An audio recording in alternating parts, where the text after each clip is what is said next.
तो शर्म आ रही है आज तो जो इनके साथ बांग्लादेश का इन इन अ सीरीज ऑफ मैचेस, मतलब पिछले एक साल से अगर आप देखें कि आप आयरलैंड से T20 में हार गए, आप यूएसए से हार गए, आप वर्ल्ड कप में पूरे तरीके से शिकस्त हो गई, बांग्लादेश से होम में वाइट वॉश हो गया। तो I think someone has to take the responsibility. मैं सिर्फ ये कह रहा हूँ, और मोहसिन नकवी साहब हैं, उनके ऊपर इतनी जिम्मेदारी है। वो कहते हैं SHO की मार है बलूचिस्तान। आप बलूचिस्तान का डिस्कस कर रहे थे, सो डायलॉग क्या करना है बलूचिस्तान पर जब SHO की मार है। So if this is the approach, तो क्रिकेट में भी और आगे आने वाले दिनों में क्या होगा।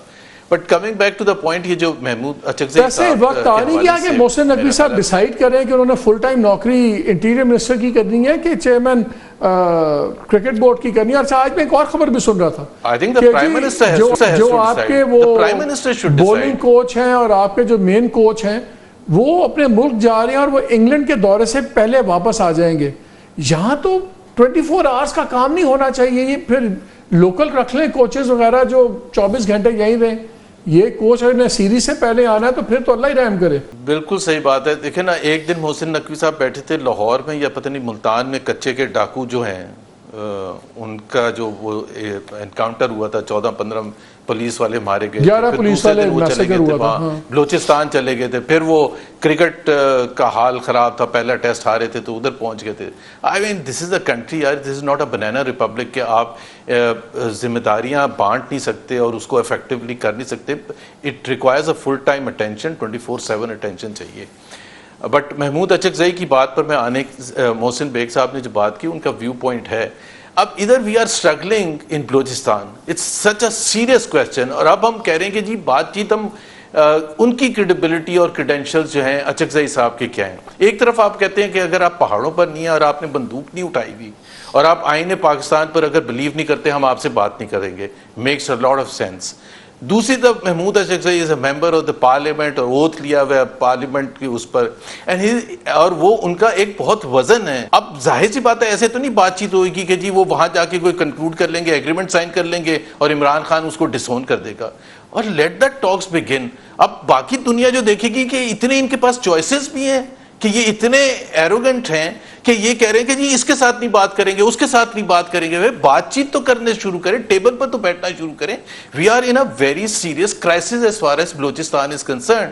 सो करने के लिए जो तैयार है बलूचिस्तान के नुमाइंदे, अख्तर मैंगल के साथ वो खड़े थे। अख्तर मैंगल ने जिस डिप्रेसिंग आउटलुक दिया और जिसके बेसिस पर उन्होंने कहा वो असेंबली की सीट छोड़ रहे हैं, इट्स अ लेसन कि अगर आप मेन स्ट्रीम में इस किस्म के लोग भी आपके हाथ से चले जाएंगे और इन्वॉल्व नहीं होंगे in the process of parliament से बाहर जाने का मतलब ये कि ही इज शोइंग कि जी मुझे काफी साल पहले जब और भी लोगों ने सना बलोच की मुझे लास्ट स्पीच याद है। It was a beautiful speech that he made in the parliament जब उन्होंने रिजाइन किया जी। और कमोबेश वही बातें कर रहे थे जो अख्तर मैंगल कर रहे थे। एक मैं सिर्फ कमेंट दे दूं मालिक, अगर आपकी इजाजत हो। May 9th is a very very important day and मेरा ख्याल है पूरी कौम उस पर एक है उसका व्यू पॉइंट कि जी May 9th में जो हुआ था वो नहीं होना चाहिए था और उसका कुछ ना कुछ आना चाहिए कि ताकि जिन लोगों ने किया। But so is February 8th को क्यों भूल जाते हैं? उस दिन तो पाकिस्तान के अवाम ने निकल के दे हैड स्पोकन, वो भी बड़ा इंपॉर्टेंट डे है। That is a very very relevant day. आप कह रहे हैं May 9th को याद करें लेकिन February 8th को भूल जाएं। February 8th को नहीं भूल सकते। February 8th is equally if not more significant, in fact more significant because people had spoken, the people of Pakistan। आपने उनकी जो उन्होंने इजहार किया था उसको उठा के आपने February 9th को फेंक दिया और आपने कहा जी February 24 के इलेक्शन को आप भूल जाएं। ऐसे तो मुल्क आगे नहीं चलता, एंगर और क्रिएट होता है। जुबैर साहब, ये भी तो हो सकता है ना कि मौलाना साहब का पहले था कि अगर मैं अपोजिशन में खान साहब के साथ चलता हूँ तो खान साहब का एक एंटी एस्टैब्लिशमेंट स्टांस है, वाहिद सिंगल अपोजिशन पार्टी है इस वक्त इन रियल टर्म्स, और मुझे मेरा वोटर वापस आएगा, मेरी पॉपुलैरिटी बढ़ेगी। क्या उनको ये अंदाज़ा हो गया है कि खान साहब से किसी ने बात नहीं करनी, गवर्नमेंट ने तो करनी नहीं है, इदारे ने भी नहीं करनी, तो अभी तो लॉन्ग टर्म में बड़ी लंबी मार पड़नी है, बड़ा लंबा नुकसान है, तो अपने आप को अलहदा कर लें? क्या सिर्फ उन्होंने वो बोझ अपने पे से हटाया कि उनका दूसरी साइड पे फायदा भी हो गया? आपके ख्याल में आपने तो बहुत डील किया हुआ है, जानते हैं आप।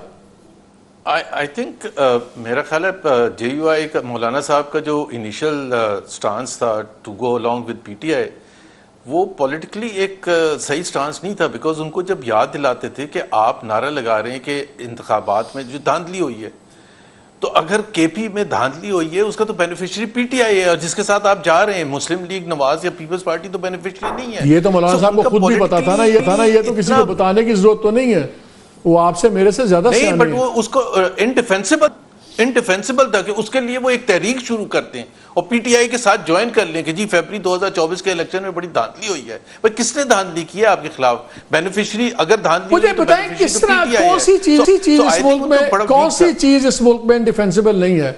फौज कहती है कि मई 9 इमरान खान ने कहा करें, माफी मांगे, फिर आगे बात होगी। इमरान खान कहते हैं मई 9 मैंने नहीं किया, फौज ने करवाया, फॉल्स फ्लैग था। फिर ये भी कहते हैं कि मैं फौजी से बात करूंगा। तो ये डिफेंसिबल है, ये भी तो इनडिफेंसिबल है, लेकिन है पोजीशन। तो मौलाना की पोजीशन इनसे तो बहुत माइल्ड है उसके मुकाबले में। मालिक, ये जो क्वेश्चन है ना कि एक तरफ वो पॉलिटिकल पार्टीज जो कहती हैं कि जी फौज का सियासत से कोई ताल्लुक नहीं होना चाहिए, फिर जाके कहती हैं कि जी हमने बातचीत भी उनसे करनी है। वो एक रियलिटी को भी तो रिप्रेजेंट करना पड़ता है ना। अगर मेरा ख्याल है यहाँ जितने भी हम बात कर रहे हैं, हमारे में से किसी को शक है कि which is the strongest stakeholder in Pakistan as far as Pakistan politics is concerned, जिसकी बात जिसको मनवाना ज़रूरी है, चाहे वो इमरान खान हो या कल नवाज शरीफ साहब थे, वो भी तो एंटी एस्टैब्लिशमेंट थे लेकिन आज बातचीत कर रहे हैं।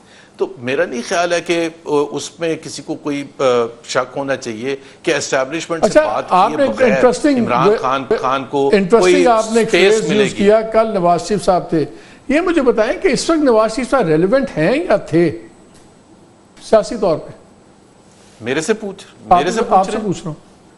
नवाज शरीफ साहब ने एक सिंबॉलिक एक पोजीशन थी प्रेसिडेंट PMLN का, जो उनके साथ ज्यादती जुल्म हुआ था साकिब निसार की तरफ से, वो उन्होंने लेना था वापस। उनका कोई ये मेरा नहीं ख्याल है इरादा था कि जी वो इफेक्टिवली उसको रन करेंगे, बट एक सिंबॉलिक पोजीशन उनके पास आके वो जो गलत हुआ था वो उन्होंने सही करके दिखा दिया। But other than that he is not the decision maker. Prime minister के इर्द गिर्द सारे कुछ होता है, प्राइम मिनिस्टर और एस्टैब्लिशमेंट के राब्ते हैं, प्राइम मिनिस्टर और उनकी काबीना है, पार्लियामेंट है। तो नवाज शरीफ से ज़्यादा रेलिवेंट तो मेरा ख्याल है मरीम नवाज हैं, जिनके पास जाहिर सी बात है डे टू डे ऑपरेशंस हैं पंजाब सबसे बड़े सूबे के। उस हवाले से हालांकि ये मैं बता दूं कि नवाज शरीफ कोई फैसला कर लें, कोई भी पार्टी में उसको नो नहीं कर सकता, but he is not the type उनके पास फैसला करने के ऑप्शन है कौन से? क्या फैसला बड़ा कर सकते हैं? उनकी बेटी जो है वो चीफ मिनिस्टर पंजाब हैं, उनके भाई वजीर आजम पाकिस्तान हैं, वो दोनों की गवर्नमेंट्स को जेपरडाइज नहीं कर सकते। उनके पास, उनकी पार्टी के पास काउंटर बयानिया नहीं है इमरान खान का कि वो उनको काउंटर करें। अगर इमरान खान का आज मामला सॉर्ट आउट हो जाए इंस्टीट्यूशन के साथ तो ये सारे फारग हैं। आज इमरान खान बाहर आ जाएं तो इनकी पॉलिटिक्स फारग है। तो उनके पास बड़े फैसले करने की, आप कह रहे हैं कोई बड़ा फैसला कर ले, उनके पास है कौन सा फैसला करने के लिए?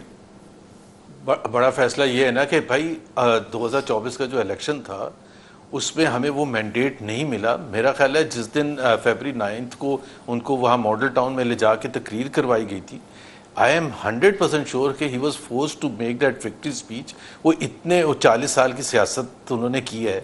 66-67 सीट्स थी उस वक्त डिक्लेयर्ड सीट्स PMLN के फेवर पे आउट ऑफ 265, और वो विक्ट्री स्पीच कर रहे थे। तो वो मेरा ख्याल है जो उनका बयानिए को जो तहस नहस किया वो उनके भाई ने किया, उनकी बेटी ने किया, उन्होंने तो नहीं किया। वो तो इस वजह से ही then took a back seat कि जी मैं प्राइम मिनिस्टर नहीं बनूंगा, मुझे नहीं पता क्या हुआ। एक तरफ आप कहते हैं कि वो अल्फा मेल है, उनके आगे कोई बोलता नहीं है, दूसरी तरफ कहते हैं वो भाई ने करवा दिया, बट इतनी तो उनमें है ना अंडरस्टैंडिंग पॉलिटिक्स की, इतनी तो अंडरस्टैंडिंग है पॉलिटिक्स की कि जी वी हैव नॉट, हमारे पास मैंडेट नहीं है और हमें अभी हुकूमत लेनी चाहिए। By the way not just the mandate, जो चैलेंजेस थे पाकिस्तान के, उसको बेस्ट तरीका था अगर आपने पीटीआई को खत्म करना था, आप पीटीआई को कहते आप ले लें, सही इलेक्शन डिक्लेयर कर देते रिजल्ट्स फरवरी 8 की रात को and let PTI govern the country, और वो 6 महीने में उनको खुद पता चल जाता कि कितना मुश्किल है पाकिस्तान के मसाइल, जिस किस्म के मसाइल थे और हैं और बढ़ते चले जा रहे हैं।